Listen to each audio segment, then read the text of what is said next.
Buenas tardes a todas las personas que nos están viendo por medio del Facebook Live y el canal de YouTube de la Escuela de Estudios Generales. Para nosotros es un gusto tener una nueva conferencia, en este caso de la cátedra Ibn Khaldun de Estudios del Medio Oriente y África del Norte, en conjunto con las secciones de Filosofía y Pensamiento, Comunicación y Lenguaje e Historia de la Cultura de la Escuela de Estudios Generales. Para nosotros es una necesidad, además, poder discutir un tema que está en la palestra en estos momentos en la política internacional, que es la nueva escalada de violencia que se está viviendo en el caso del conflicto entre Palestina e Israel. Incluso ya algunos discutirían si podemos hablar de un conflicto en esos términos, ¿verdad? Porque por la noción de simetría que, bueno, la conferencia nos va a dar ese espacio. Le cedo la palabra al magíster Randall Jiménez, que hará la presentación de la actividad en función del tipo de vínculos que las diversas secciones de la Escuela de Estudios Generales hace con la cátedra Ibn Khaldun para organizar este evento. Adelante. Buenas tardes a todas las personas que nos siguen a través de las redes de la Escuela de Estudios Generales. Un agradecimiento a don Felipe, que nos va a dictar la conferencia, y también a don Esteban. Esta actividad se enmarca dentro de las actividades propuestas por las cátedras de Historia de la Cultura, Comunicación y Lenguaje y Filosofía y Pensamiento, así como la cátedra Ibn Khaldun. El trabajo colaborativo es el camino para la promoción y gestión de espacios académicos que faciliten el diálogo y discusión de temas actuales, estos dos últimos tan relevantes en el mundo y también en Latinoamérica. La Escuela de Estudios Generales se convierte en el lugar propicio para desarrollar discusiones académicas que favorezcan un acercamiento respecto a aquellas situaciones y eventos que necesitan un abordaje integral, promoviendo información veraz. Por ello, la conferencia Israel-Palestina, una nueva escalada de violencia, dictada por el magíster Felipe Medina Gutiérrez, es un espacio para promover el diálogo o seguirlo promoviendo, siempre necesario en torno a este conflicto. Desde las coordinaciones de las secciones de Historia y la Cultura, Comunicación y Lenguaje y Filosofía y Pensamiento, extendemos un agradecimiento al doctor Esteban Sánchez Solano por la gestión y logística de esta conferencia, nacida en torno a un espacio más informal donde los colegas nos reunimos a compartir en las tardes. Entonces, Esteban, muchísimas gracias de parte de las tres coordinaciones y a don Felipe por tan gentil anuencia para dictarnos esta conferencia. Muchas gracias. Perfecto, muchas gracias, Randall. Y sí, esta es una necesidad que desde la escuela nació, digamos, en reunión de colegas que observaban una necesidad de crear precisamente una discusión amplia sobre estas circunstancias que está teniendo el conflicto entre Israel y Palestina, la dinámica que está teniendo, los efectos que estamos viendo, la sorpresa para algunos, incluso de las posiciones en la política internacional, ¿verdad? Sobre cuál va a ser el proceso que va a tener la dinámica de este conflicto en los siguientes meses o en los siguientes días, incluso, por cómo se está desarrollando. En este caso, con el título, como mencionó el magíster Randall Jiménez, Israel-Palestina, una nueva escala de violencia, entonces proponemos ampliar precisamente desde la Universidad de Costa Rica esta discusión. El conferencista, el magíster Felipe Medina Gutiérrez, es profesor de la Pontificia Universidad Javeriana de Colombia. Aquí hago una breve reseña del amplio currículum que tiene Felipe ya en estos temas. Él es magíster en estudios de Oriente Medio y África del Norte por el Colegio de México, profesor de la Universidad Javeriana en estudios sobre el Medio Oriente. Además, ha trabajado en varios lugares de la región que le ha permitido tener un conocimiento directo sobre la dinámica del mundo islámico y el mundo árabe. Entre esos están los países de Marruecos, Argelia, Túnez, Egipto, Turquía, Irán, Líbano, Jordania, Omán y también Palestina, además de algunos de los campos de refugiados de los palestinos, lo cual permite en ese caso entender de primera mano la dinámica de este complejo proceso. Así que le cedo la palabra al magíster Felipe Medina para que desarrolle su conferencia. Adelante. Y muchas gracias por aceptar la invitación. Bueno, pues muy buena tarde desde Bogotá.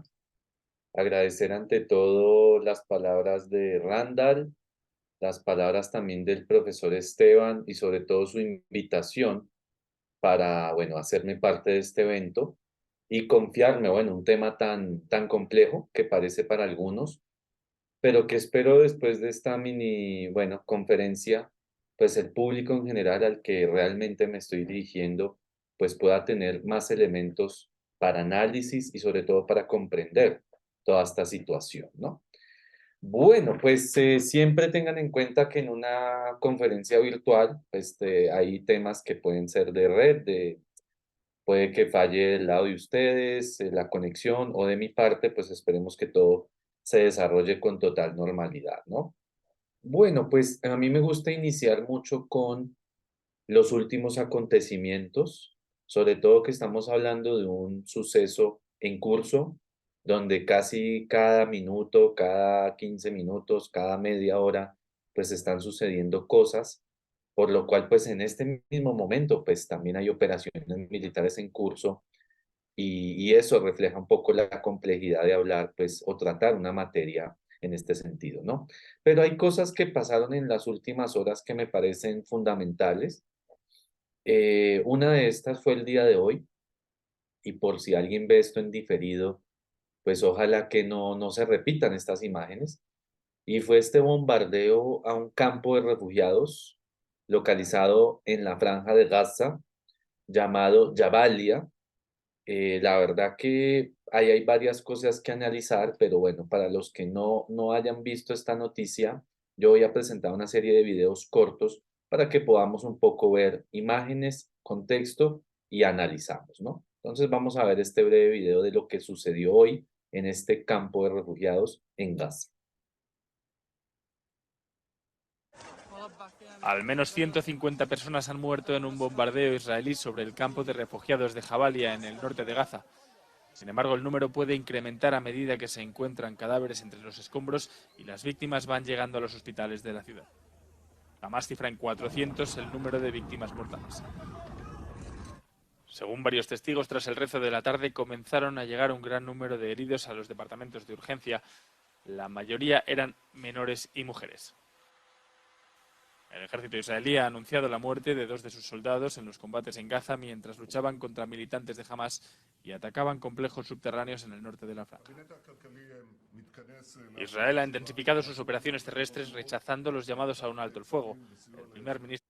Muy bien, pues ahí veíamos, se habló de 150 muertos, ya la última información pues nos dice más de 400 muertos en un nuevo bombardeo que deja bastantes dudas, ¿no? De su objetivo real, ¿no? Ahora, las cifras en general de lo que ha pasado desde el 7 de octubre. En esta conferencia, pues no vamos a hablar tanto de cómo se originó el conflicto, tocaremos algunos temas. Ya todos saben lo que pasó el 7 de octubre, 1.400 muertos del lado israelí, pero también del lado palestino muy poco se habla y estamos hablando de 8.500 muertos, más de 8.500 muertos. Algunas fuentes hablan de 10.000 muertos. Y yo creo que la reflexión aquí antes de pasar al siguiente video es qué duro hablar de números, ¿verdad? Pero detrás de ello esto no son solo números, sino familias, niños, ya veremos el dato de los niños, niñas y adolescentes, familias, parejas, ¿verdad? Y yo creo que el hecho también de entender uno desde estas latitudes, Colombia, Costa Rica, o desde donde nos estén viendo, pues también implica uno ponerse en los zapatos, ¿no? De toda esta población que está sufriendo esto que ya, por eso Esteban planteaba, ¿no? Dejar de hablar un conflicto. Autores israelíes ya han empezado a hablar, obviamente, disidentes como Ilan Pape, de un genocidio, de limpieza étnica. Entonces, lastimosamente, esta cifra puede que no vaya a disminuir, sino aumentar, ¿no? Bueno, bombardear un campo de refugiados es la otra idea que quiero dejar como reflexión. No, ya uno pues tratando de entender, aquí profesores pueden tratar de esbozar teorías, pues yo la verdad no soy tanto de teorías, sino que analicemos lo que verdaderamente está pasando y yo creo que ya bombardear un campo de refugiados pues es supremamente criminal, ¿no? Ya hablaremos más adelante de Gaza. Repetir estos datos: 2.3 millones de habitantes, de los cuales casi el 60% de la población vive en campos de refugiados, y campos de refugiados que tienen historias, ¿no? Por ejemplo, Hamas y otros grupos pues la mayoría de combatientes vienen de campos de refugiados, pues con una infancia difícil, en el exilio, el despojo, el desplazamiento forzado. Y sobre todo los campos también fueron en lo que la historia palestina conocemos como las intifadas, ¿no? De hecho, la primera intifada también tiene mucho que ver con los campos de refugiados, ¿no? Entonces, este dato me parece fundamental y bueno, pues si en Gaza se está sufriendo, ya hablar de un bombardeo de un campo de refugiados, pues es tremendamente difícil, ¿no? Bueno, y hay otro dato fundamental aquí que es de última hora, digamos, para que estemos actualizados. 29 de octubre de 2023, Save the Children, una organización que, bueno, enfoca sobre todo su trabajo en la niñez, pues nos da este titular, ¿no? Sobre todo, fíjense las fuentes que estoy utilizando, Agencia F, Euronews, por si en el debate, digamos, hay veces dicen, no, solo estás citando Al Jazeera, pues me radico, me baso en este tipo de fuentes que uno pues no esperaría informen de esta manera, pero pues ya es muy difícil que oculten esta realidad. Y nos dicen, bueno, la guerra, ahí el tema que Esteban también ha criticado, pero la cifra es demoledora, ¿no? Ya ha causado más muertos, menores, niños, niñas, adolescentes, que el total anual de conflictos en el mundo. Y en la parte derecha nos dan la cifra. Desde el 7 de octubre, más de 3.340 niños y adolescentes murieron en Gaza. En el análisis que uno puede hacer también es criticar el lenguaje de la prensa, ¿no? Murieron, fallecieron o fueron asesinados, ¿no? Entonces, esto ya nos dice que, yo lo dije en algún medio de comunicación, pues que hemos fracasado ya como humanidad. Si los niños no tienen ningún futuro y nadie pues está hablando de esto, yo creo que pues es muy poca la esperanza que hay, ¿no? El último video también nos hablaba en una pequeña parte que ya la vamos a profundizar, algo que mucha gente está pidiendo hoy en día, y es el cese al fuego. Manifestaciones en Colombia, en Brasil, Argentina, Chile. No tengo conocimiento si en Costa Rica ha sucedido, pero en Estados Unidos, Europa, el mismo Medio Oriente, todo el mundo parece tener un consenso alrededor de parar ya estos bombardeos, estas masacres que no están llevando pues a nada, ¿no? Y me llama mucho la atención las palabras del primer ministro Benjamín Netanyahu sobre esta materia. Y quiero invitarlos e invitarlas a escuchar sus palabras. Las tropas israelíes se adentran cada vez más en Gaza y el primer ministro israelí, Benjamin Netanyahu, ha asegurado que no habrá alto el fuego bajo ningún concepto. Netanyahu rechazó los llamados a un cese de la actividad, aunque fuera por razones humanitarias, y también descartó detener la ofensiva para un intercambio de rehenes.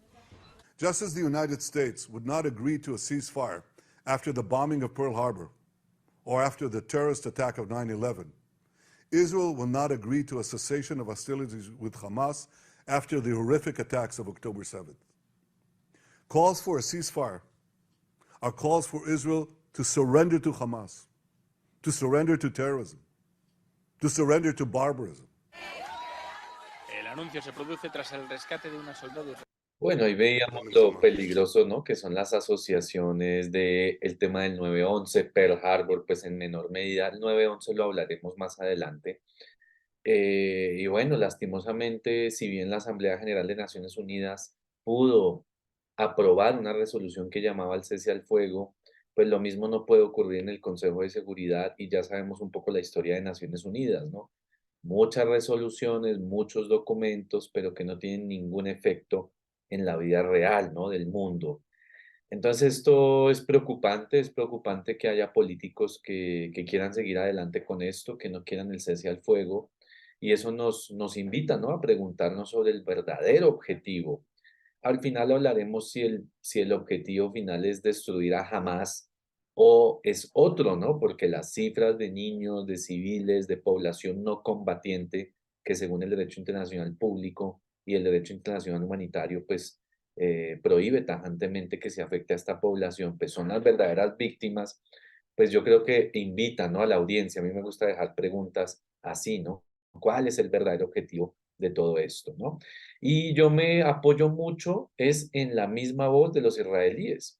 A mí me gusta leer mucho la prensa israelí, ver qué opina la comunidad judía mundial. Y en Israel en estos momentos, en estos últimos días, hay varias voces que dicen un momento. Eso es lo que dice Netanyahu, pero aquí hay mucha gente que queremos el cese al fuego, que puede derivar de diferentes razones. Algunas, la mayoría, pues familias que tienen familiares retenidos por Hamas en Gaza. Ya se habla de un poco más de 230 personas, aunque hubo liberaciones en los últimos días y según esta última noticia, un rescate. Sobre todo llamó la atención, no sé si vieron la foto de esta señora de edad que se despidió como muy en excelentes términos de sus captores y eso planteó un debate tremendo en Israel y todo lo que se está diciendo acerca de esto, ¿no? Pero también hay un gran segmento de israelíes que primero dicen, si condenas un crimen de guerra, pues tienes que condenar todos, ¿no? Llaman un cese al fuego y sobre todo recuerdan que Israel tenía una situación interna bastante llamativa. En los últimos meses, el año casi, protestas multitudinarias pidiendo la renuncia de precisamente este señor, lo cual invita también a pensar, no quiero pensar macabramente, pero que siempre a este tipo de políticos el evocar el enemigo externo para opacar crisis internas, pues lastimosamente es una estrategia que tiene un poco de efecto, ¿no? Si bien hay una especie de gobierno de unidad que no se había podido lograr en el último año, toda la reforma al poder judicial, fortaleciendo el poder ejecutivo por encima de las cortes y sobre todo juicios de corrupción, pues hay muchos israelíes que digamos pues no son tontos y saben que precisamente pues esto puede ser un factor disuasorio y a lo que los está llevando este primer ministro, ¿no? Entonces yo sí rescato este tipo de voces. Obviamente, no hablan de la ocupación, que es otro tema que podríamos plantear, pero el hecho de que ya hay un contrapeso a la política israelí por parte de los mismos ciudadanos, pues plantea un excelente punto para el debate, ¿no? Bueno, hay otro gran tema que es, más allá de últimas noticias o acontecimientos, que de hecho uno puede agregar aquí un poco el anuncio de Ansar Allah en Yemen, un grupo que ya es prácticamente el gobierno en Yemen, a partir de superar la guerra de 2014, de enviar unos misiles a, sobre todo la parte de Eilat, el sur de Israel, que comunica con el Mar Rojo. Pues vamos a ver cómo se desarrolla eso. No, yo no lo llamo entrar en guerra, pues porque para mí sería ya intervenir poco militarmente en terreno, a ataques sucesivos, esperaremos qué sucede con eso. Pues lo que sí les quiero un poco plantear es que esto no sucedió de un día a otro, sobre todo yo dirigiéndome a estudiantes y personas no especialistas en este tema, porque mucha gente llegó a este tema fue octubre 7 de 2023 y bueno, pues otros profesores que vienen tratando este tema, nosotros con nuestra clase en Colombia, humilde, pero estamos siempre dándole seguimiento, pues sabemos que esto es de 75 años, no es bíblico, y sobre todo que en los últimos días hubo cosas, sobre todo el mes pasado, que empezaron a mí, por lo menos y a mis estudiantes, llamar la atención. Lo primero fue esta foto de ya sabemos quién, el primer ministro de Israel en la Asamblea General de Naciones Unidas. Ustedes saben que casi, bueno, todos los años en septiembre o octubre, pues cada líder del mundo va y hace un discurso. Un pequeño paréntesis, la gente cree que eso está lleno de personas aplaudiendo y la verdad que no.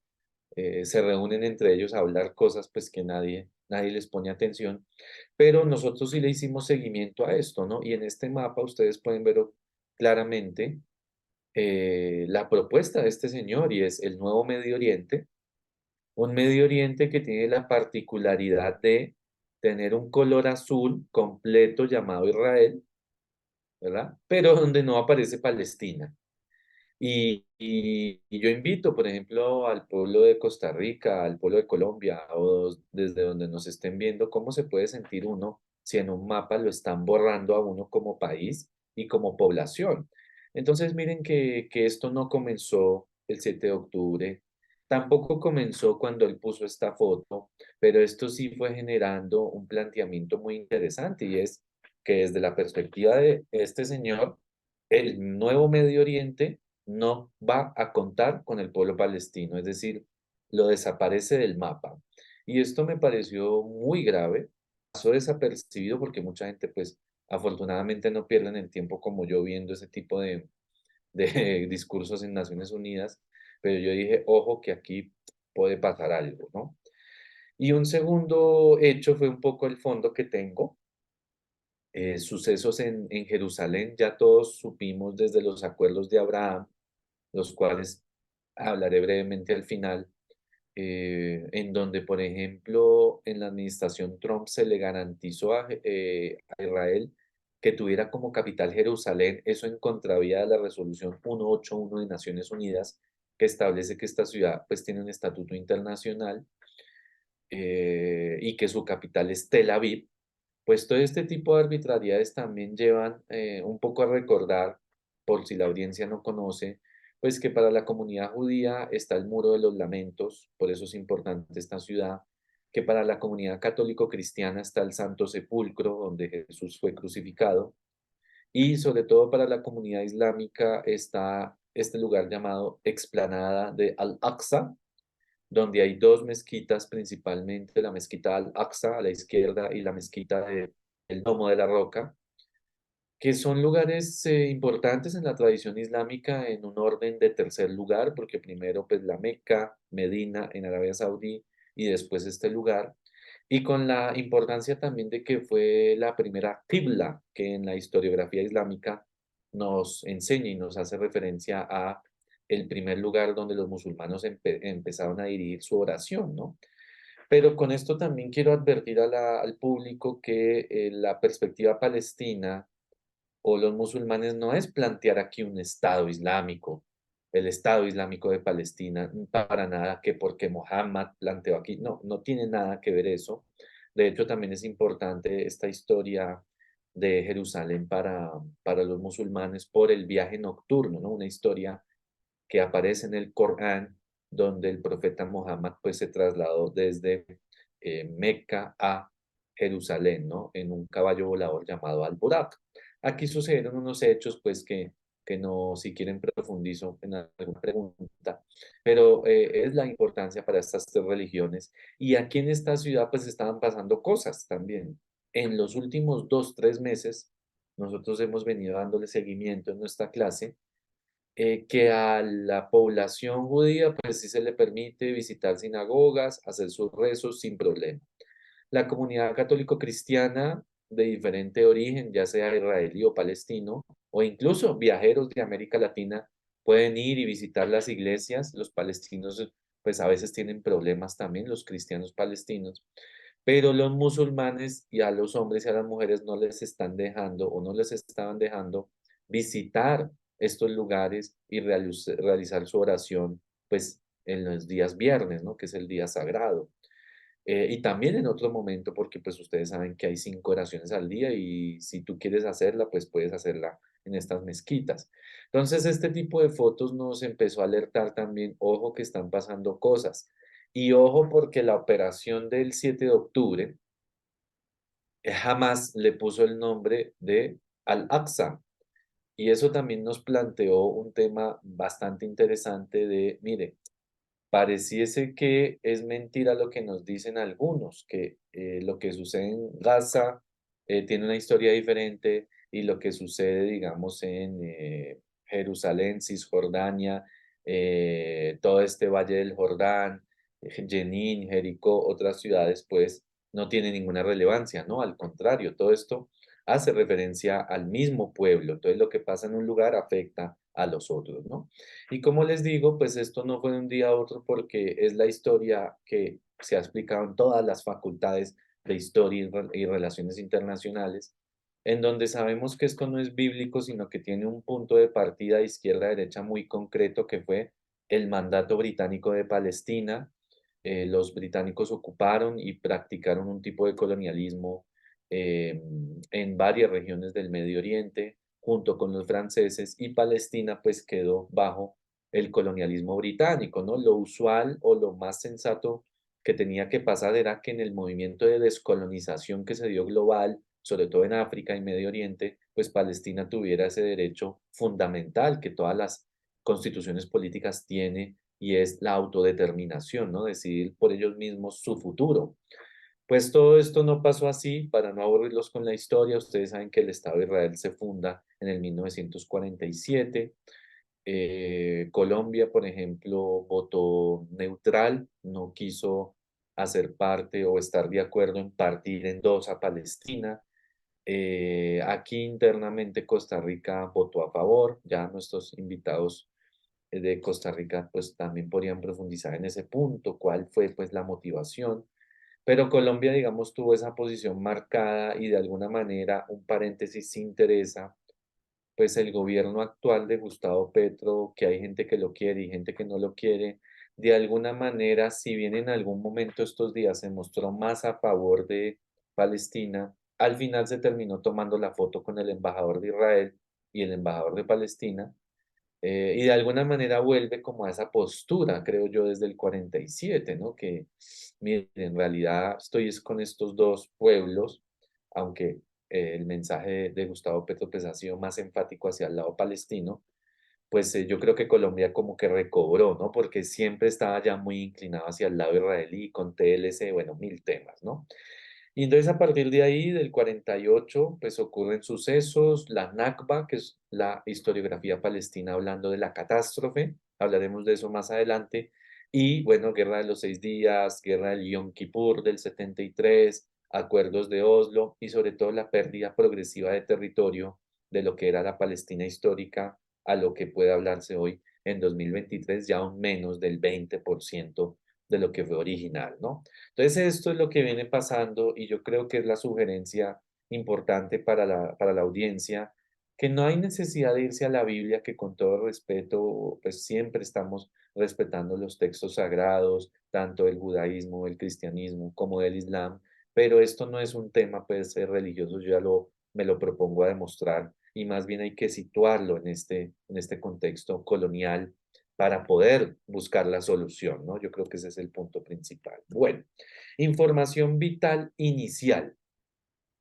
Primero, pues ubicarnos geográficamente, ¿no? Yo creo que, y por eso me gusta a mí dirigirme al público no experto, que quiere un poco de contexto, de información, pues aquí está un poco un mapa, entre comillas, de lo que sería el Medio Oriente, aunque salen países del Sahel africano que no hacen parte del Medio Oriente. Aparecen categorías compuestas como Medio Oriente y Norte de África, que ya es otro debate, pero me parece interesante que en este mapa puede que alguno o alguna tenga dificultad en enfocar Israel y Palestina. ¿Dónde está Israel y Palestina? Y esto nos habla también, a mí me gusta plantear esta idea que es como modo de discusión, porque nos dicen el conflicto de Medio Oriente, pero yo en realidad veo muchos conflictos en Medio Oriente. La guerra en Siria pues no ha acabado. Irán tiene sus problemas con el tema nuclear, la tensión con Estados Unidos.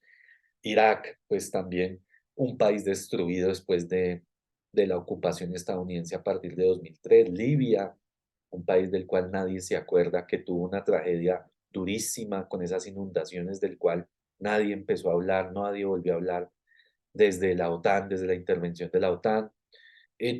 Obviamente el conflicto vivo entre Marruecos y el Sáhara Occidental.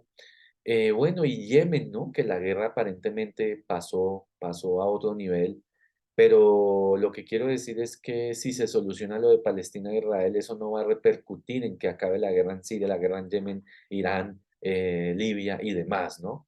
Sí es una causa que es muy presente, y lo hemos visto en las movilizaciones de muchas comunidades de esta región, ¿no? Por eso hay un demarcamiento, ¿no? Una separación entre lo que son los estados y lo que es la población, ¿no? Que no coinciden en las posturas respecto a este tema, ¿no? Bueno, y con un poco más de enfoque o redundancia, porque estamos en Zoom, pero haciendo Zoom, llegaríamos a ver que en la parte derecha de sus pantallas está la verdadera situación de Israel y Palestina.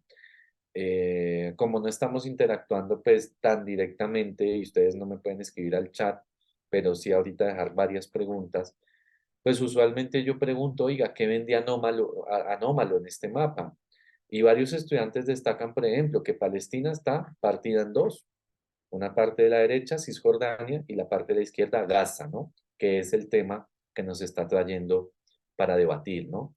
La segunda particularidad, que están dentro de algo llamado el Estado de Israel, y todo eso es culpa de Naciones Unidas en esa partición del 47, que sin ningún tipo de experiencia y con 2 años de juventud, hizo, como yo digo en colombiano, la fácil, pues partamos eso en dos, decimos nosotros chambonamente, perdón por usar palabras muy locales, de manera mediocre, pues parte esto en dos y por eso ellos son parte del problema. No podemos esperar mucho de Naciones Unidas porque ellos, pues, ellos son también parte de este problema con los británicos y otros poderes, ¿no?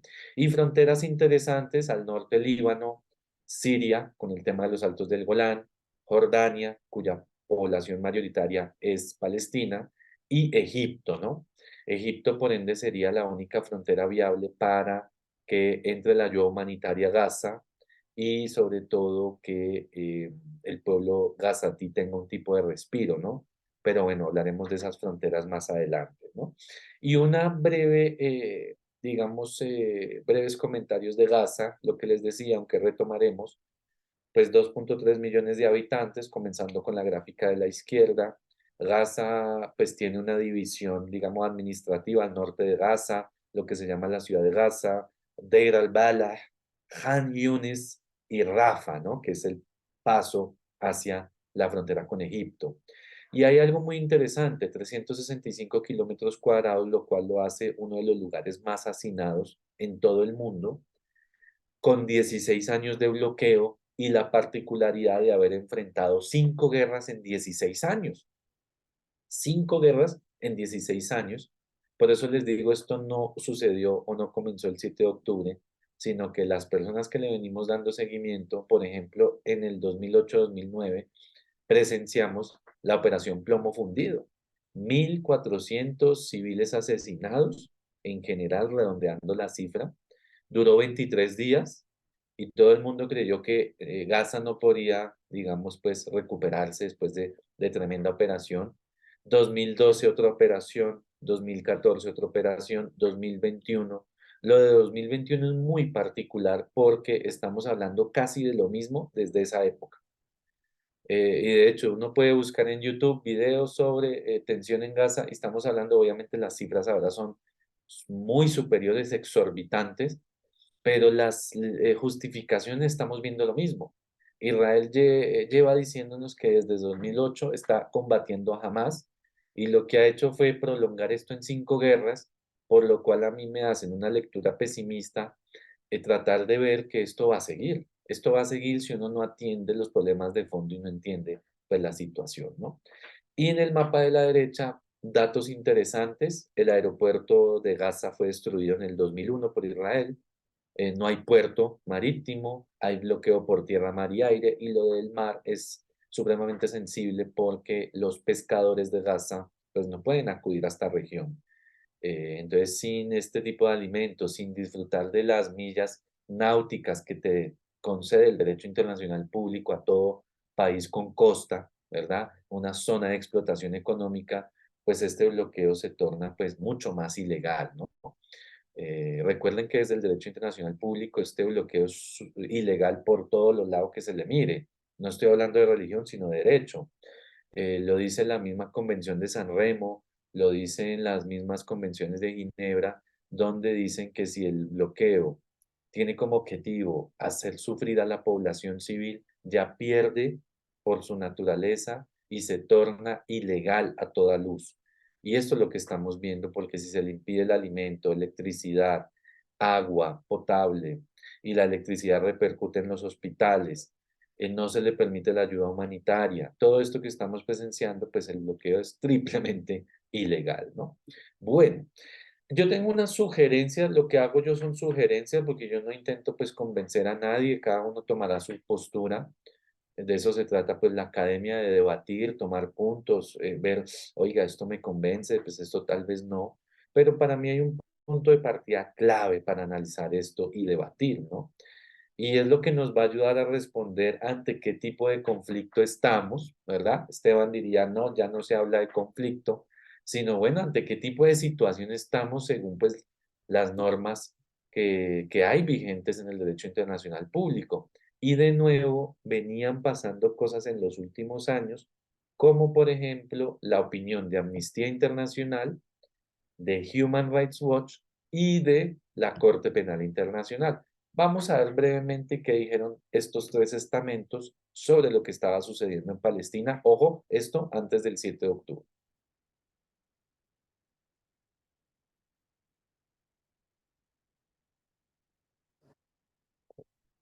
Duro reporte de Amnistía Internacional sobre Israel.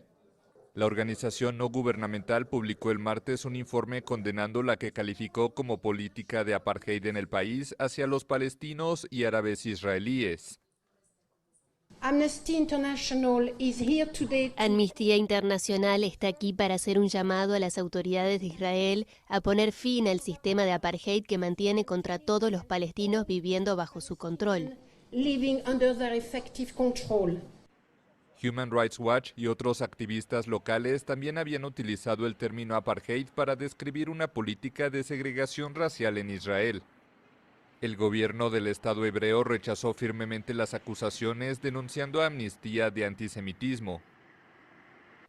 En el pasado, Amnistía solía ser una organización respetada, pero ya no lo es. Hoy es precisamente lo opuesto. No es una organización de derechos humanos, sino otra organización radical que hace eco de propaganda sin revisar seriamente los hechos. Bueno, eso nos decía Amnistía Internacional hace un tiempo. Después Human Rights Watch sacó este video, no lo vamos a ver todo, simplemente el inicio. Empieza a hablar de apartheid.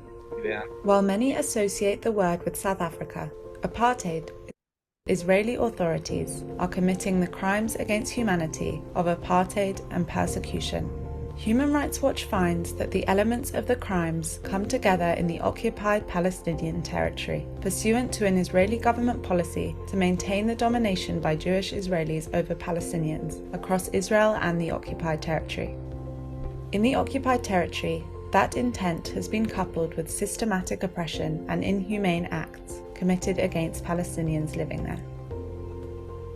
The Israeli government is the main authority across Israel and the occupied Palestinian territory.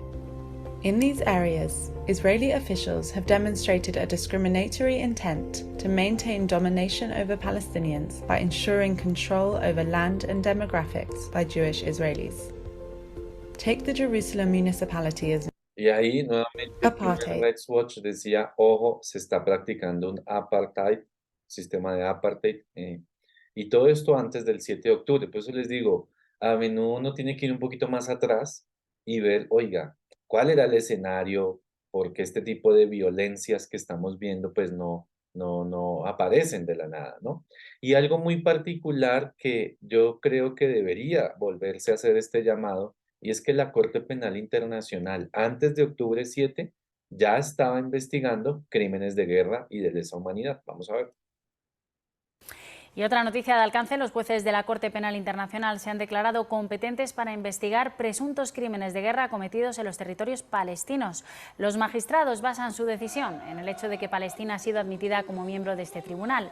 Una decisión histórica que ha sido recibida, como ven, con júbilo de los territorios palestinos, que ven en ello la posibilidad de que Israel sea juzgado por presuntos crímenes de guerra cometidos en Cisjordania, Jerusalén Este y en la Franja de Gaza, donde llevó a cabo, lo recordamos, 3 operaciones militares a gran escala.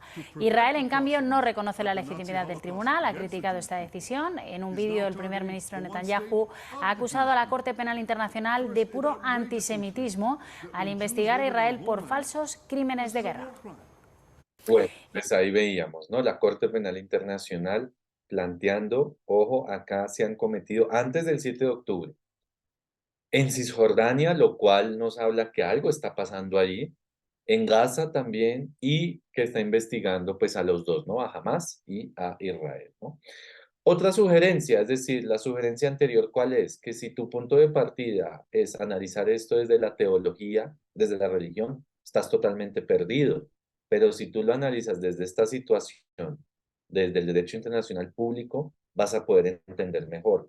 Pero no lo vas a poder entender si no tienes esta claridad en los conceptos. Y voy a pasar por esto un poco más rápido, porque me imagino que muchos estudiantes están como este chico, ¿no? Quiero tener el tema bien claro y fundamentado.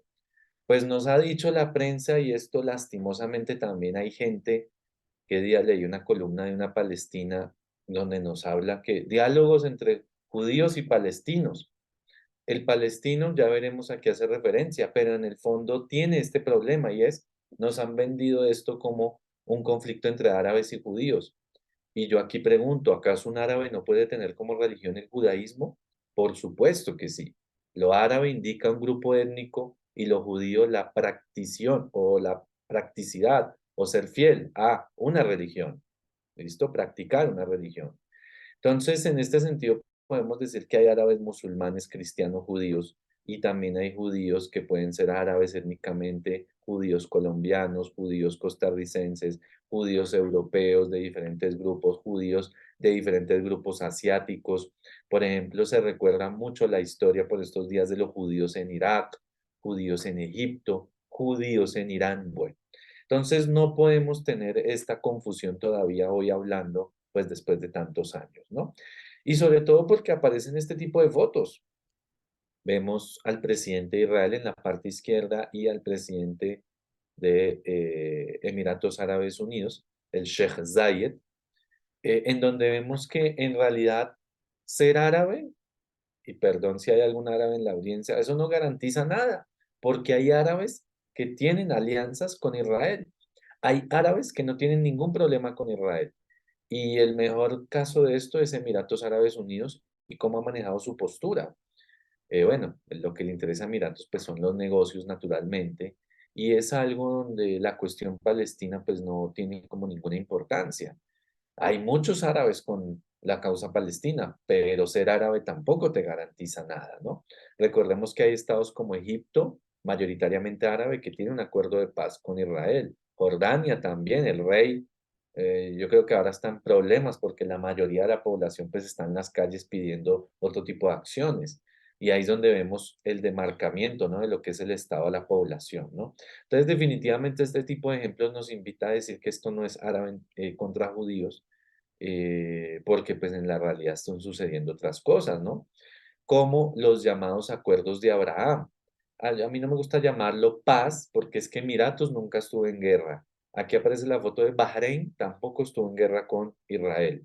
Y son dos países que normalizaron sus relaciones, sería la palabra correcta, con Israel. Y ambos son mayoritariamente árabes y son musulmanes mayoritariamente, digamos, en la población nativa, ¿no? Ya sabemos que tienen mucha labor, mano de obra migrante, y son de diversas religiones, ¿no? Pero digo, la población bahreiní y la misma emiratí, pues, bueno, mayoritariamente musulmán, sunna en un caso, shia en el otro, y son árabes étnicamente, entonces, pues, aquí vemos que hay árabes que están creando alianzas con Israel, vamos a ver si esto se mantiene, ¿no? De hecho, el tema de Arabia Saudí también cobra importancia aquí, veremos cómo se desarrolla, porque ellos habían creado ya un puente de comunicación para normalizar y ellos sí hacer la paz, porque en algún momento sí hubo tensión en los 70s entre Arabia Saudí e Israel, pero todo este suceso dejó eso en pausa, vamos a ver si se retoma. Esperemos que la guerra acabe prontamente y ya que estas comunidades pues decidan, tanto Israel como Arabia Saudí, si quieren normalizar, en eso pues nosotros no tenemos pues ninguna incidencia, ¿no? Siguiente concepto, ¿ser de religión judía denota una nacionalidad específica? Pues no, yo aquí traigo un ejemplo tonto de Colombia en mis clases. Maritza Rodríguez, una persona pues que yo veía en novelas, yo creo que también la vieron en Costa Rica. Ella es el fiel ejemplo de que existe el fenómeno de la conversión. Una chica de Barranquilla que vivía en México, que vivía también en Miami, decidió convertirse al judaísmo, y cuando uno habla del fenómeno de la conversión en religión, pues tú ya no puedes hablar que eres un grupo homogéneo, porque si mucha gente de diversas etnias se puede convertir a la religión del judaísmo, pues sin duda estamos hablando de algo ya totalmente diferente, ¿no? Palestino es sinónimo de musulmán, pues ya sabemos que no, es el gentilicio. Hay mayoritariamente musulmanes, pero también hay cristianos. Esto es muy importante en este tema para analizar. Todavía desde América Latina esto, se cree que esto es religioso, que los palestinos todos son musulmanes. Pues la comunidad cristiana ha venido sufriendo de igual manera este conflicto. También hay palestinos judíos y los hubo también cuando todo este territorio pues no tenía ningún tipo de intervención colonial, donde habitaban musulmanes, judíos, cristianos, gente también que tal vez no creían nada, todos bajo un territorio llamado Palestina, ¿no? Y sobre todo esta figura puede romper con muchos esquemas.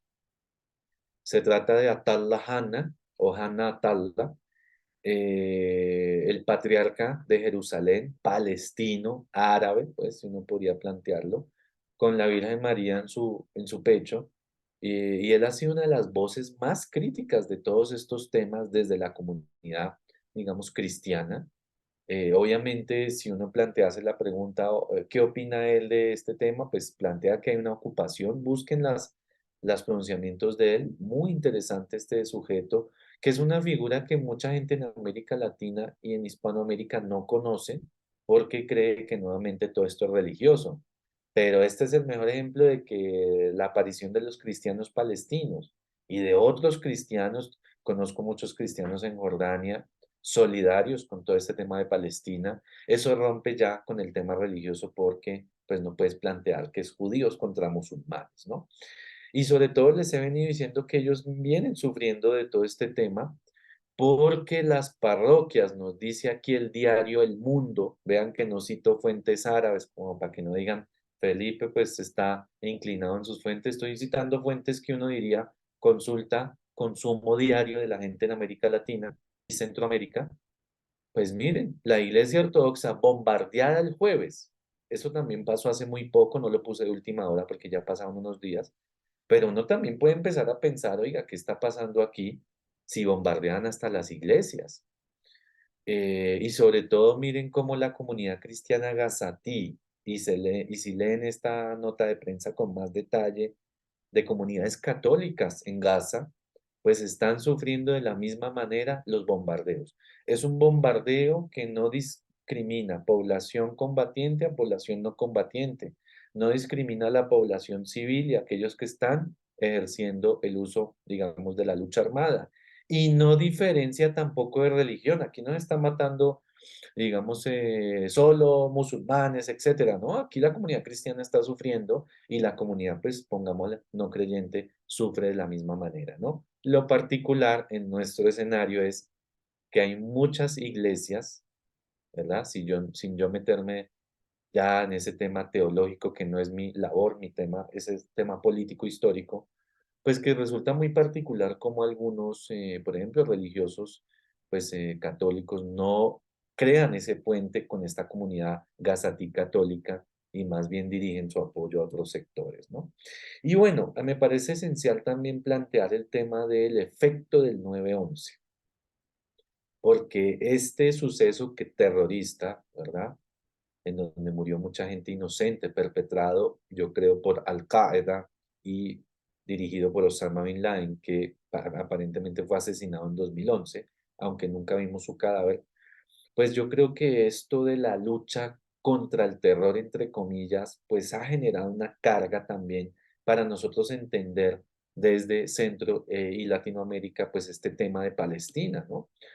Sobre todo porque mucha gente ignora que el mismo Yasser Arafat y jamás condenaron a Al-Qaeda, y a nosotros nos dicen que Al-Qaeda es lo mismo que jamás, que Arafat un terrorista, igual que Al-Qaeda y Osama Bin Laden, pero hubo un discurso atado a esta lucha contra el terror que nunca acabó, esta lucha indefinida, que no tiene espacios geográficos, sino que es también atemporal, ¿verdad? Y que tiene involucramiento en todo lugar, que algunos gobiernos han seguido este tema, pues esto ha influido mucho en la mente de los estudiantes y el público en general, porque nos dicen que Arafat pues era el Bin Laden de Israel y que jamás era esa encarnación pues del extremismo islámico igualita que Al-Qaeda.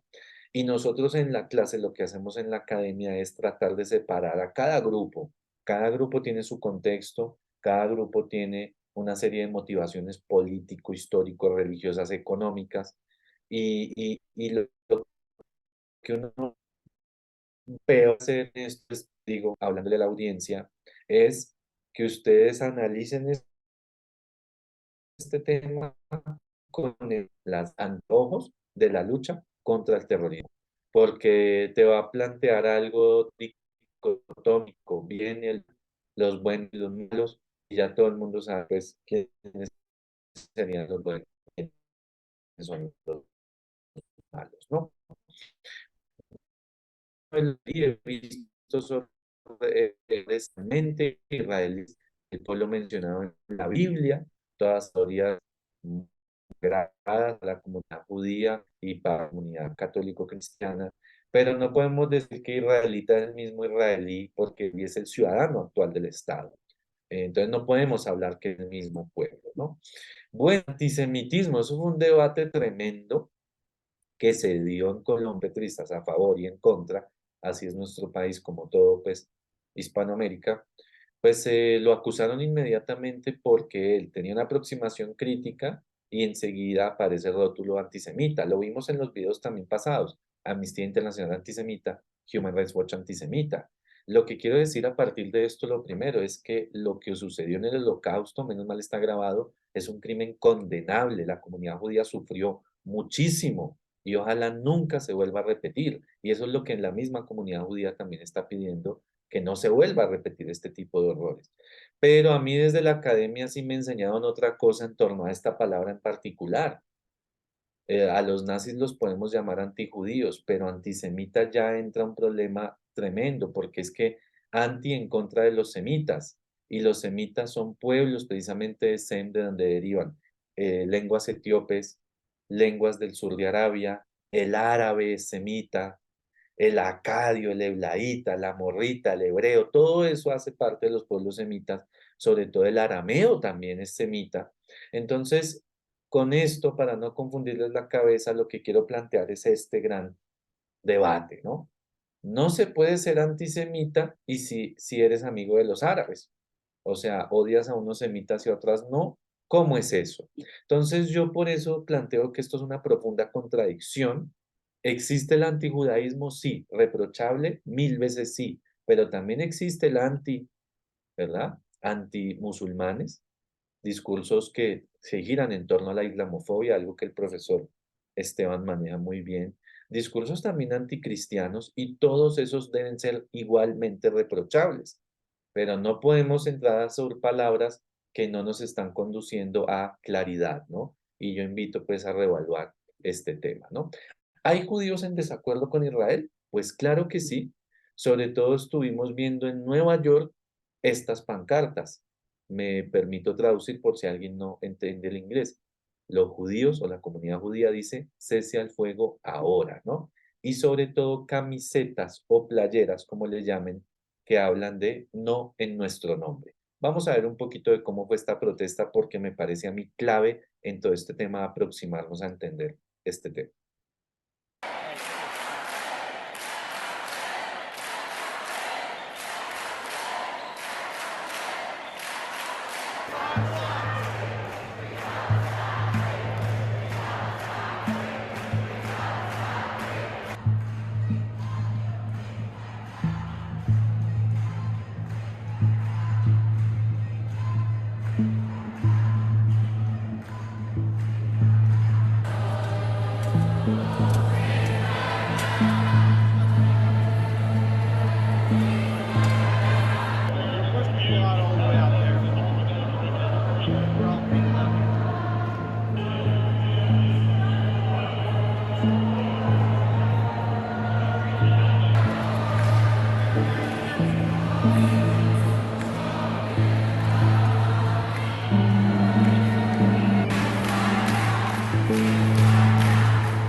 Bueno, ahí observamos, no en nuestro nombre, y esto me parece que esta voz es fundamental en todo este tema, porque controvierte y nos da más claridad de qué escenario estamos. De nuevo, si te quedaste en el plano religioso, tanto la comunidad cristiana palestina como la comunidad judía mundial De hecho, hoy salió la comunidad judía en Londres diciendo no en nuestro nombre, cese al fuego. Si tú no tienes en consideración esto, la verdad, estás perdido, ¿no? También hay otra comunidad judía opositora a las políticas del Estado de Israel, y es el Neturei Karta, principalmente en Estados Unidos y también con presencia en Jerusalén. Es una comunidad ortodoxa que tiene un discurso, digamos, muy particular que quiero mostrarles un poco, sobre todo en este video que no lo vamos a ver todo, pero como ellos se demarcan de lo que es el sionismo y lo que es el judaísmo. Y lo que la comunidad judía está tratando de decirnos con lo de Nueva York, Londres, y este ejemplo es que miren, no somos los mismos, no nos vemos representados en el Estado de Israel. Vamos a ver. Este es el recibimiento del rabino Meir Hersh cuando entras en su casa. Welcome to Palestine. Es el líder del grupo Neturei Karta en Palestina, un movimiento ultraortodoxo que se opone al sionismo. Son los guardianes de la ciudad, según reza su nombre en arameo, y defienden que, según la Torá, no se puede crear el Estado de Israel. Entonces, ¿qué podríamos decir? ¿Que a la comunidad judía estadounidense son antisemitas? Porque hacen una aproximación crítica a Israel. Los judíos ortodoxos del Neturei Karta también. Entonces, miren que estamos usando palabras y a veces no sabemos de lo que estamos diciendo, ¿no? Bueno, pues más foticos de otras pancartas que hubo. Este capítulo neoyorquino me gusta mucho consultarlo porque hay todo un movimiento detrás. He tenido la oportunidad de hablar con algunos de ellos en algunos foros. La voz judía por la paz, poner fin a la intervención militar y ayuda militar a Israel y a la ocupación. Y hay muchas, la red judía antisionista, bueno, hay muchos grupos de judíos que la verdad son muy valientes al alzar su voz. Bueno, entonces la pregunta aquí final es, ¿aún creemos que es religioso con todos estos ejemplos? Bueno, pues cosas para reflexionar. Quiero en estos últimos minutos hacer varias recomendaciones para pasar un diálogo directo, preguntas, comentarios, debate, críticas. Me gustó mucho consultar las columnas de opinión de Haaretz, le repito, diario israelí, aquí no citaba Al Jazeera ni nada, y aparece este señor que ven ahí en la parte inferior, Gideon Levy. Desde que yo conocí su trabajo dije, este tipo es impresionante porque pues prestó servicio militar, es un columnista, algunos lo llaman de izquierda israelí, ya eso sería otro debate, pero él lanzó esta columna de opinión muy pronto, el 9 de octubre, 2 días después de lo sucedido, con toda esa carga que podría tener el haber presenciado, digamos, en el país lo de los 1.400 israelíes asesinados. Y él dice esta columna de opinión, para que la busquen, Israel no puede emprisionar o encerrar a 2 millones de gazatíes sin pagar un precio cruel. No son mis palabras, las palabras de Gideon Levy, judío israelí. Y la verdad que es una columna muy buena, nos da varios elementos para que la lean si quieren. Todo esto son sugerencias. Y sobre todo leerlos a ellos, a esta disidencia, me parece a mí fundamental, ¿no? Bueno, reflexiones del presente para recta final de esta mini conferencia. Pues la Franja de Gaza, aquí está localizada, la vemos ahí, pequeñito, ya vimos el mapa, pero que tiene un poco más de 50 años de ocupación. Una breve resumen histórico, si lo quieren tomarle foto o lo que quieran, de Gaza. Del 48 al 67 estuvo bajo control egipcio. Ya en el 67, con la Guerra de los 6 días, Israel ocupa Gaza y va a ocuparla y va a construir asentamientos hasta el 2005. En el 2005, Israel retira sus asentamientos, lo cual fue supremamente escandaloso porque los colonos no se querían ir, no querían obedecer a su Estado. En el 2006, Gaza, digamos, no tanto Gaza, sino Hamas, sería ahí el error mío, gana las elecciones de manera democrática vigiladas por el Instituto de Jimmy Carter, y a partir de ahí se impone el bloqueo por tierra, mar y aire que ya se extiende 16 años, ¿no? Operaciones militares y guerra, ¿no?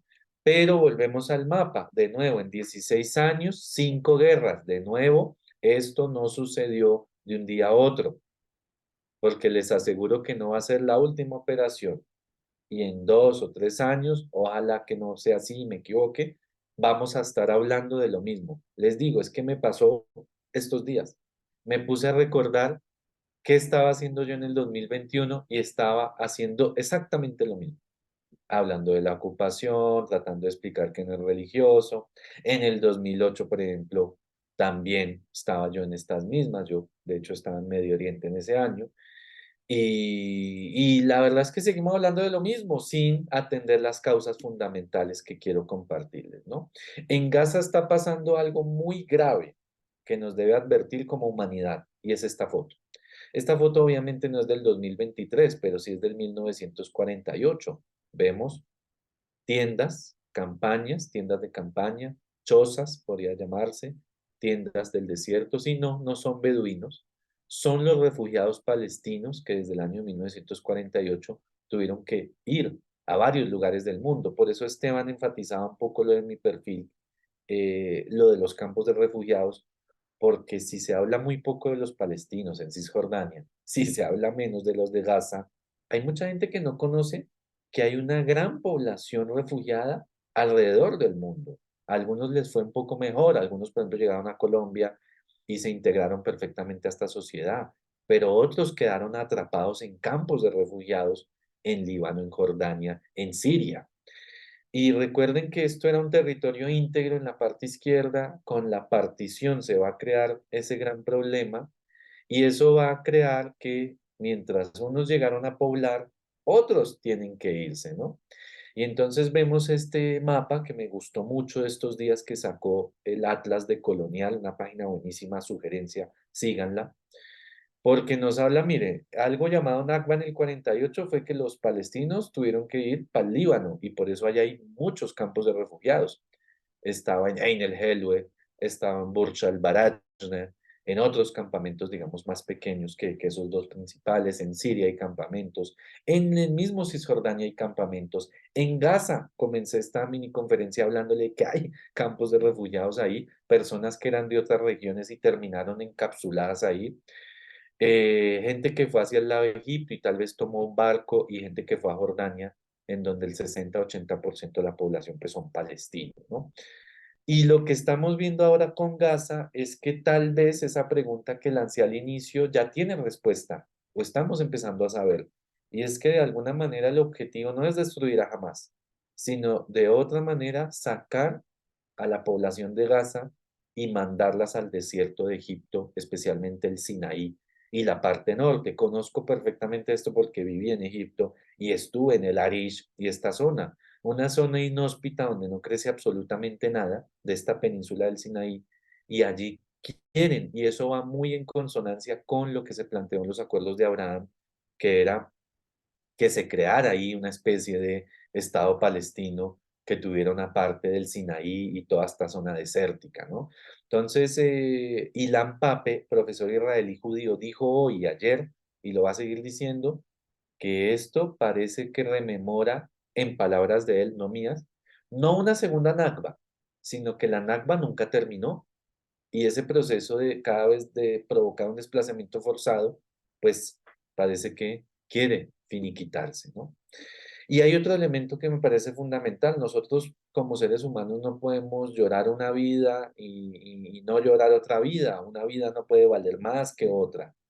Y lo que estamos presenciando en esta crisis tan difícil es que hay gente que se quedó en el 7 de octubre, condenable, claro que sí, pero ¿y dónde estamos hablando de los 8.500, ya más, 9.000 palestinos asesinados? Uno no puede funcionar así. Uno como profesor, ¿con qué cara va a decir que una vida vale más que la otra, digamos en mi labor como profesor? Entonces esto es un rotundamente no, no puede valer más que la otra. Todas las vidas pues son, por supuesto, en ese mismo lugar, ¿no? Y hablando, digamos, un poco de la política estadounidense, lastimosamente las redes sociales no perdonan y ha dejado mucho que desear la postura de Joe Biden, en donde él cuando era joven, este video pues ya se volvió más popular, pero yo lo mostraba siempre hace un par de años, pues uno lastimosamente como que se queda pensando cuál es el objetivo y cuál es la relación entre Israel y Estados Unidos. Bueno, aquí Joe Biden parece que lo deja muy claro.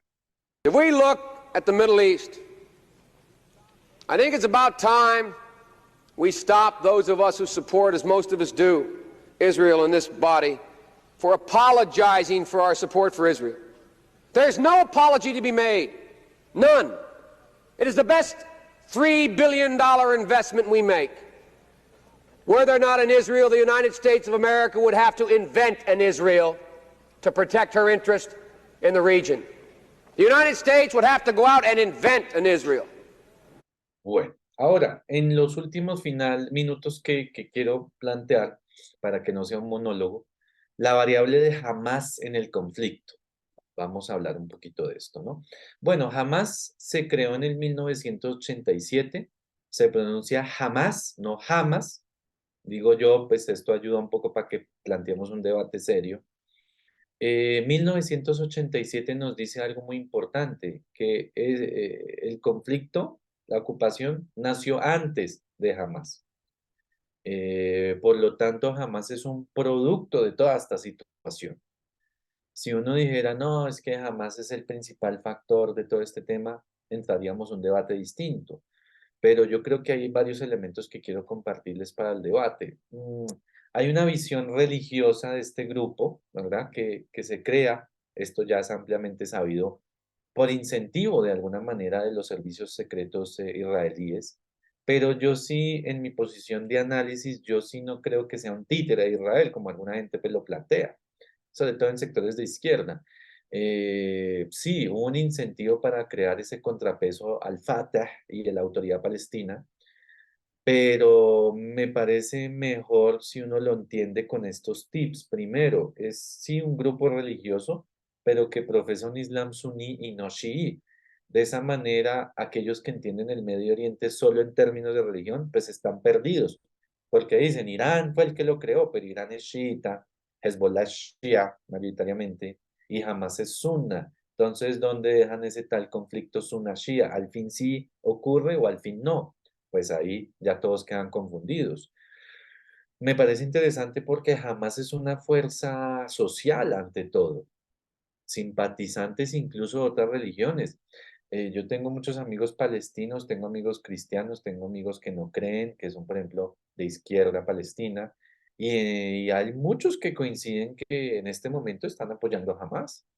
Yo en eso sí estoy en contravía de algunos analistas que he visto, la verdad no sé de dónde sacan estas ideas, que hay palestinos que no apoyan a Hamas, sí es cierto, pero hoy en día la gran mayoría, usted haga una encuesta y verá que mucha gente de la población palestina, no más vean las redes sociales, pues están un poco con lo que está desplegando este grupo. Y lo último que quiero plantear en el debate es esto, ¿no? Propongo entenderlo más como un grupo nacionalista que un grupo netamente religioso, porque este grupo opera dentro del conflicto israelí-palestina. Yo no le he visto ningún ataque por fuera de esas fronteras, ¿verdad? Y sobre todo, si tú lo quieres calificar terrorista o no, totalmente libre para eso, ¿no? Miren esta foto, un momento, ahí véanla, para que analicen, porque en la academia nosotros queremos decir un poco más allá, una visión crítica. Y lo que vemos aquí es que hay mujeres con Hamas. Hay un sector, una división de mujeres, hay un sector estudiantil, unas juveniles, digamos, si lo quieren llamar. Hamas, por ejemplo, también tiene presencia en Cisjordania, en elecciones en Birzeit, en la universidad. O sea, tiene una presencia estudiantil de mujeres que plantea el reto, ¿no? Entender a este grupo. No es solamente el brazo militar de Al-Qassam, como alguna gente lo quiere reducir, sino que esto es muy complejo. Y por eso la estrategia de si voy a acabar con más, pues entiendo, o es lo que nos quiere hacer creer, que esto es una fuerza que los palestinos apoyan, pero muchos sí apoyan. ¿Para qué les voy a decir mentiras, no? Miren, interesantes en este grupo, esto es como una anécdota. Ya se supone el 19 de octubre murió bajo un bombardeo.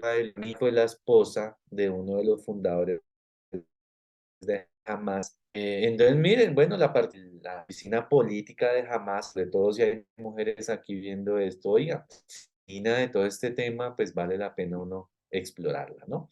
Bueno, ¿cuál es el problema con Hamás? Que, bueno, listo, lo ayudó Israel a crear, pero a partir de ahí se demarcó, empezaron una lucha durísima, sobre todo en primera y segunda intifada, fue un periodo violento en Israel y Palestina, pero yo aquí me baso en lo que dice Noam Chomsky y Gilbert Ashkar, en donde ellos en este diálogo, en esta obra del 2007, nos dice, mire, el real problema aquí de Hamas fue que ganó las elecciones en 2006, pero no es que ganó las elecciones y ya, sino que como analiza Chomsky, Leo, los palestinos habían ofendido a sus amos y señores al votar de manera inadecuada en las elecciones libres, de modo que la población debía ser castigada por semejante delito. Es decir, ganó el que no tenía que ganar y por eso sometieron a un castigo colectivo a toda la población gazatí hasta el día de hoy.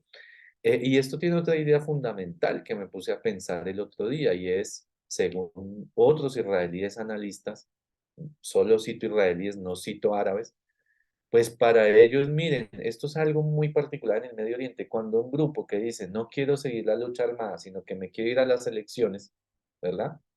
Y no me reconocen las elecciones, truncan mi victoria democrática, pues me están obligando otra vez a la orilla de seguir con esa lucha armada. Entonces miren aquí todo este juego político entramado que conviene también a Israel el tener un grupo armado en constante confrontamiento para un poco seguir toda esta política, ¿no? Y bueno, la pregunta del millón, yo creo que es claro, ¿no? Tú, estudiante, tú, persona que no eres especialista en este tema, si eliminas la variable de Hamas, ¿se acaba el conflicto? Olvidémonos de Hamas por un momento. ¿Acaba el conflicto? Bueno, pues resulta que hay una serie de problemas latentes que, como les digo, esto no nació ayer. Los asentamientos ilegales en Cisjordania son uno de los grandes obstáculos para la paz. Si no sabes qué son los asentamientos, aquí un video de la BBC nos lo explica brevemente. Israelíes son unos 8,5 millones y la mayoría de ellos viven dentro de las fronteras del Estado de Israel, pero más de medio millón viven en asentamientos situados en los territorios ocupados de Cisjordania y en Jerusalén Oriental. Estos asentamientos son como pueblos protegidos por vallas, muros y por las fuerzas de seguridad israelíes, y quienes viven en ellos son los llamados colonos.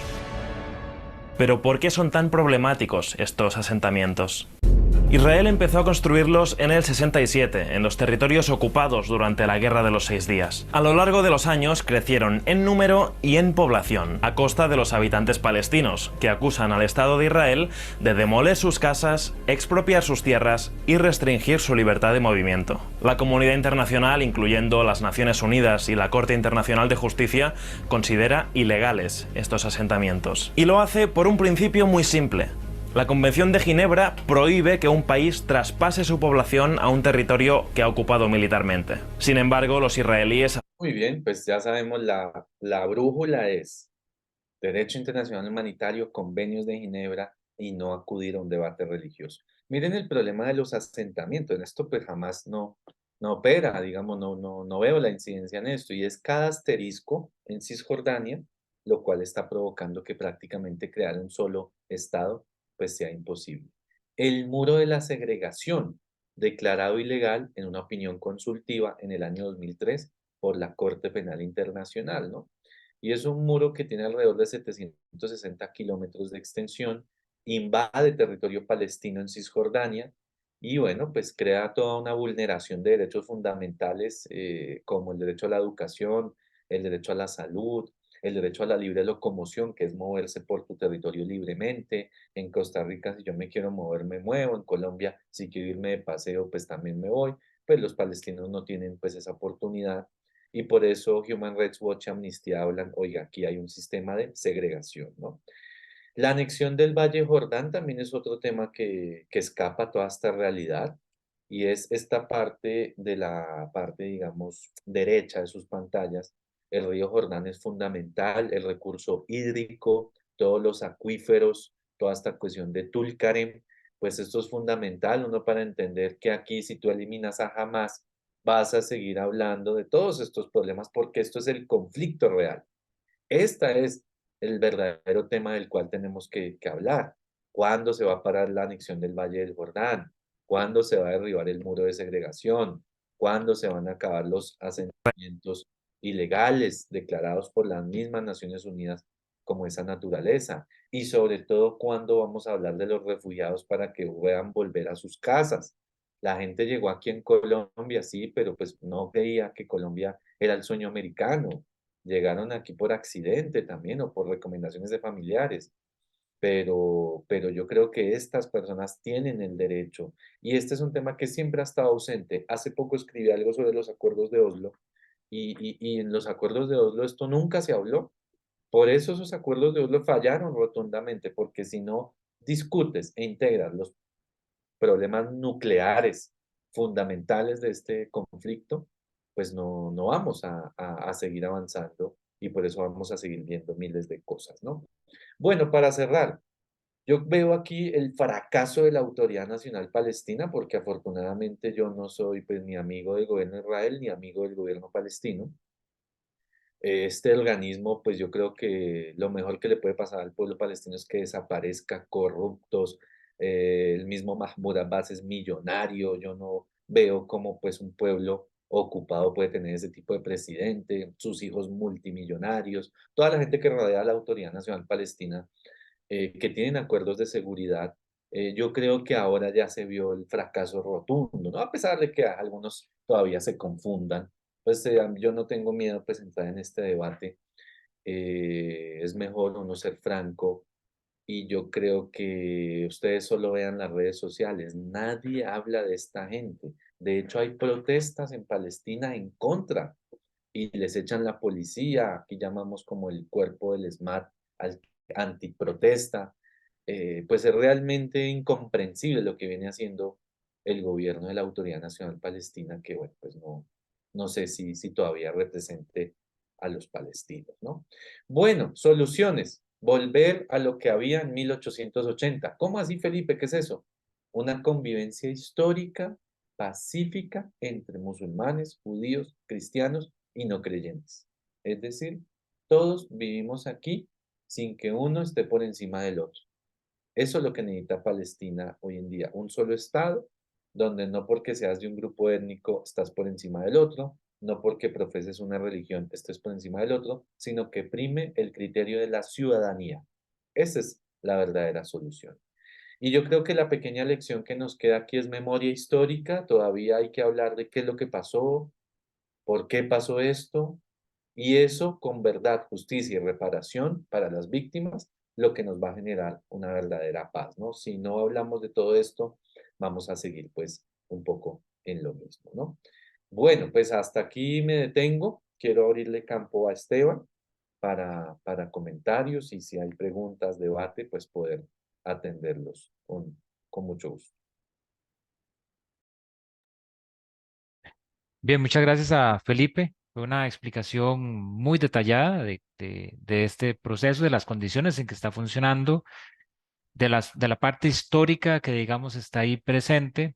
Me pareció muy acertado, digamos, asumir esta dinámica de la convivencia que tenían estos grupos étnicos, combinado con su dinámica religiosa, que estoy completamente de acuerdo con Felipe, de que es este factor, si se quiere, explosivo, que genera la reacción visceral de muchos de querer discutir el conflicto a partir de eso, y que en realidad más bien es condicionado en este caso por la propia dinámica de la construcción de un Estado en una dinámica colonial, como sucedió a partir del mandato británico, y tenemos este resultado a largo plazo que sigue sin resolverse. Incluso podríamos plantear que el conflicto como tal es ya una obscenidad en la política internacional, ¿verdad? Es decir, si tomamos el criterio estricto del establecimiento del mandato británico y la manera en que el sionismo particularmente trata de construir este proyecto de un Estado judío, estaremos hablando de más de 100 años de una obscenidad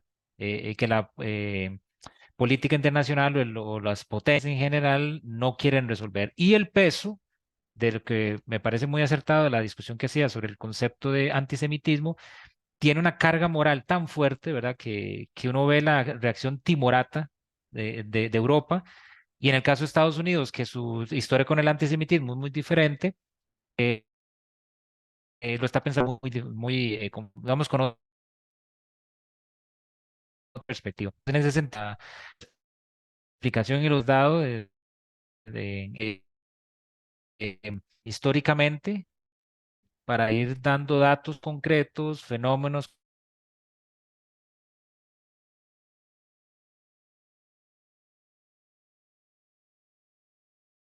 concretos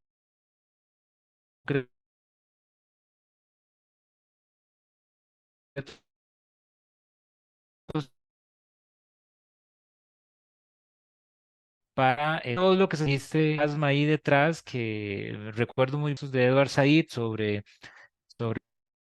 los digamos, poco, ahora alguna tan compleja, la de esta manera, arbitraria, ¿no? La creación de dos estados, división Palestina de Gaza y Cisjordania completamente separada y que ya a partir del 67 se notó claramente que el Estado de Israel no estaba dispuesto, digamos, a un proyecto de ese tipo. Viene Al-Fatah, viene Hamas y otras expresiones políticas y sociales entre los palestinos, y entonces nos encontramos en un escenario mucho más complejo que eso.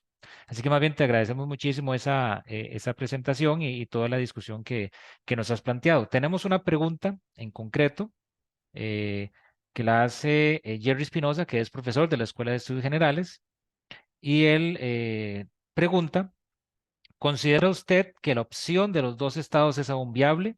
Todo parece indicar que cada vez es más inviable. Sí, un poco lo que hablábamos, gracias por la pregunta, un saludo al colega. Recordando el tema de los asentamientos y colonias ilegales por el derecho internacional, pues dos estados son prácticamente imposibles. Ya vimos en ese evento de Gaza de retirar los asentamientos, eso fue un tema muy difícil, lo mismo para los israelíes, retirar a sus propios colonos de Gaza.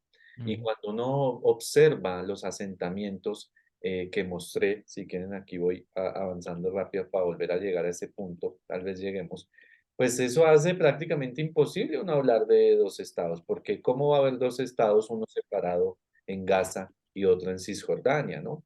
Y yo creo que esto es realmente el gran problema para uno plantear de qué manera se puede plantear. Mira aquí lo que estaba hablando. Toda esa cantidad, más de 620.000 colonos que tienen edificaciones muy modernas, con piscina, pues son como conjuntos, los llamamos aquí en Colombia, pues esto prácticamente plantea de hecho que Cisjordania de hecho no tiene integridad territorial, sino hablan de un archipiélago de Cisjordania. Y en ese sentido, para mí, con esto y fuera de eso que Gaza está incomunicada, pues no hay forma de uno plantear dos estados aquí. La fórmula murió hace mucho tiempo. Sí, exacto. Eso, digamos, provoca una dificultad, ¿verdad? De ver de por qué la insistencia desde la comunidad internacional de querer hablar de esta falsedad, digamos, de los dos estados, ¿verdad? Cuando incluso la noción de los dos estados ya vino de una acción arbitraria, propiamente de la ONU en el 47, que de alguna manera le da un soporte importante a la propia acción que vienen haciendo los judíos, que finalmente se establece con el Estado de Israel en 1948. Javier Tapia te felicita por la conferencia, digamos que da mucha luz sobre lo que estamos viendo en estos momentos. Y Luis Arturo Martínez, que es profesor de la Escuela de Estudios Generales, nos dice muchas gracias por la presentación y por la manera tan pedagógica de presentar una temática tan compleja y con tantas aristas. Yo, aparte de esto, me uno a los comentarios que nos hacen los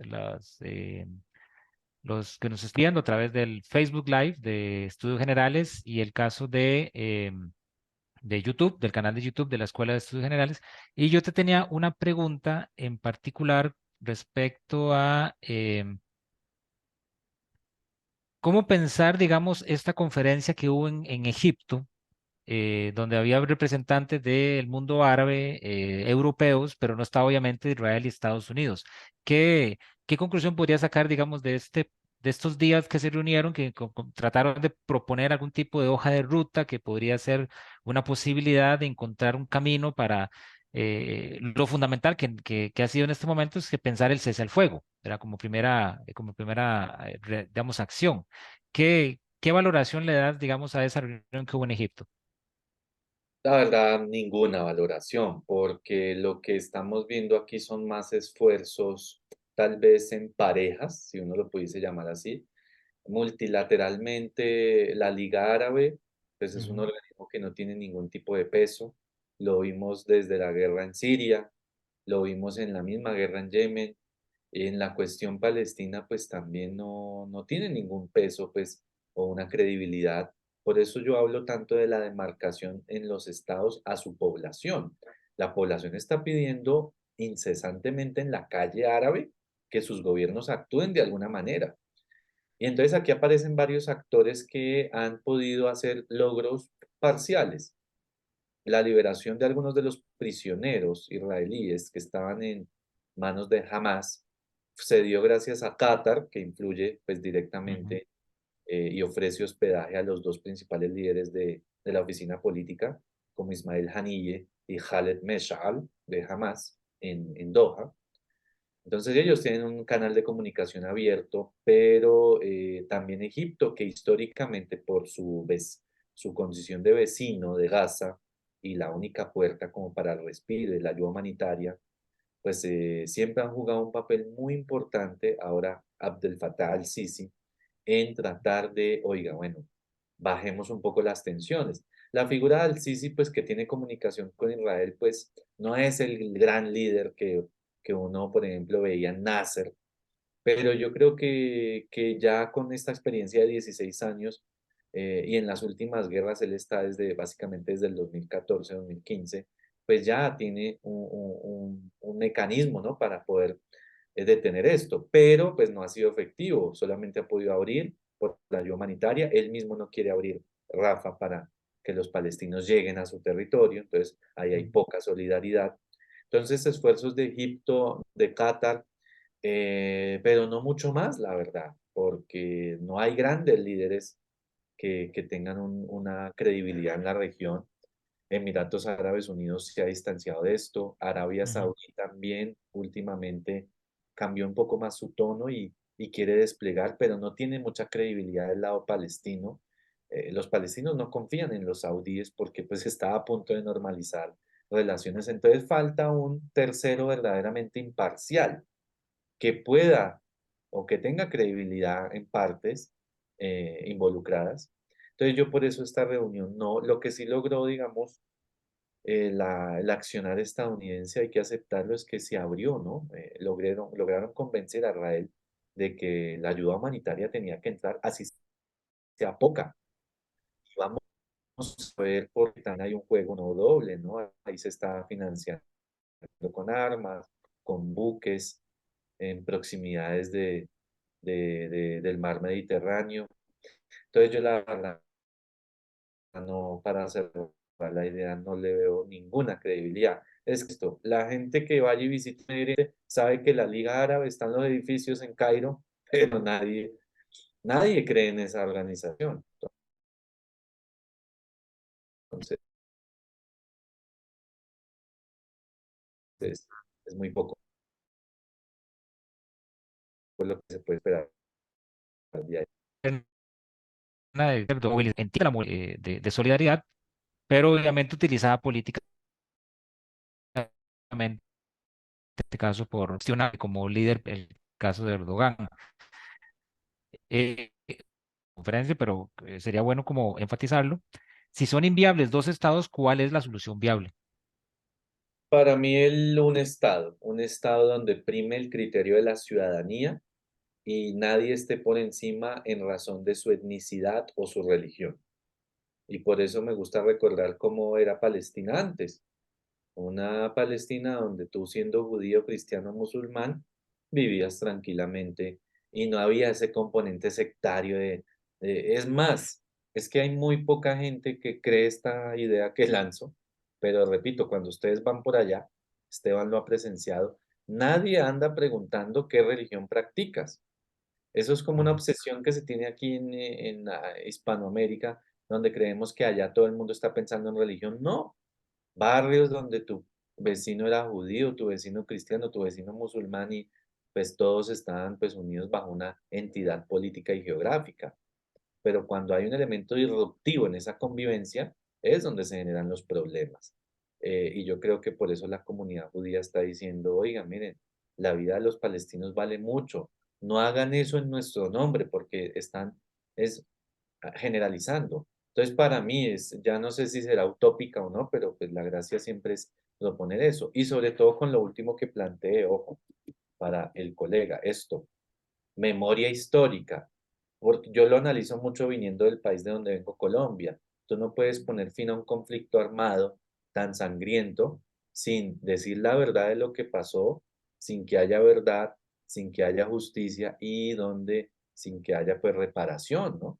Sin estos componentes, cualquier solución a un conflicto de manera seria, pues esto no tiene ningún sentido, ¿no? Y queda el componente de los refugiados, ¿no? Porque pues esta población todavía guarda por generaciones. Hay gente que todavía guarda la llave de su casa, tierras. Bueno, ¿qué vamos a hacer con los refugiados? Porque es que lanzo la crítica. Esta asociación de Naciones Unidas llamada UNRWA, lo que hace sí ayuda mucho a los refugiados, pero perpetúa el estado de refugiado, no resuelve su situación. Y lo que hay es que resolver, lo llamamos en derecho, es volverle la condición natural de esta persona, pero no perpetuar que se quede en un campo de refugiados, porque pues eso sí. Sí, exacto. Más bien, eso es un elemento central de este conflicto, de que es que, digamos, el leerlo en frío es necesario para entenderlo, pero llega un momento en que el paso tiene que darse a pensarlo en términos humanos. De lo contrario, estaría otra vez en toda la gran carga que lleva la humanidad, por ejemplo, con las guerras que tuvo durante el siglo XX, digamos, la perfección de la guerra para aniquilar. Y estamos en un contexto con este conflicto donde ya con los números que tenemos respecto a asesinados, ¿verdad? No muertos, como decís muy bien de cómo lo presentan los medios de comunicación, el lenguaje que utilizan no es suficiente para establecer la atrocidad que se está desarrollando, en este caso, en esta relación tan asimétrica entre palestinos e israelíes. Son los palestinos los que llevan la peor parte, a pesar de que los israelíes en este acto, digamos, que tuvo mucho peso y bien planificado de Hamás, pues los resultados fueron poco esperables, digamos, en este contexto de lo que va a llegar a ser Hamás. Tenemos un comentario final que nos dice de Aurora Sánchez, que muchas gracias. Lo que queda es que sabemos muy poco del conflicto, digamos, los que no están como familiarizados con este, y es necesario más conferencias y más producción académica de discusión abierta sobre sobre esto que no está resuelto y que, como mencionaba anteriormente, ya es una obscenidad, digamos, en la política internacional, que este conflicto de más de 100 años no tenga una solución viable, porque hay que decir, hay partes que no están pretendiendo eso. Respecto a esto, entonces, me gustaría hacer el cierre de la conferencia agradeciéndole a Felipe su participación. Nos han nutrido de mucha información, de un análisis muy detallado sobre las condiciones en que está funcionando esta nueva escalada de violencia, que me parece que es un concepto que define más que el concepto de conflicto, como te mencionaba al inicio, que nos podría dar otros elementos de cómo se está desarrollando este proceso. Así que te agradecemos muchísimo, agradecemos también a Randall toda la gestión también para organizar esta actividad desde Estudios Generales en conjunto con la Cátedra Ibn Khaldun. Así que muchas gracias a todos por habernos visto en vivo, en Facebook Live y en canal de YouTube de Estudios Generales. Va a quedar grabada la conferencia para que aquellos que quieran verla en diferido, pues lo puedan hacer en su momento. Y, por supuesto, para utilizarla en el caso de profesores en sus cursos donde quieran discutir temas como estos. Así que buenas noches a todos y muchas gracias.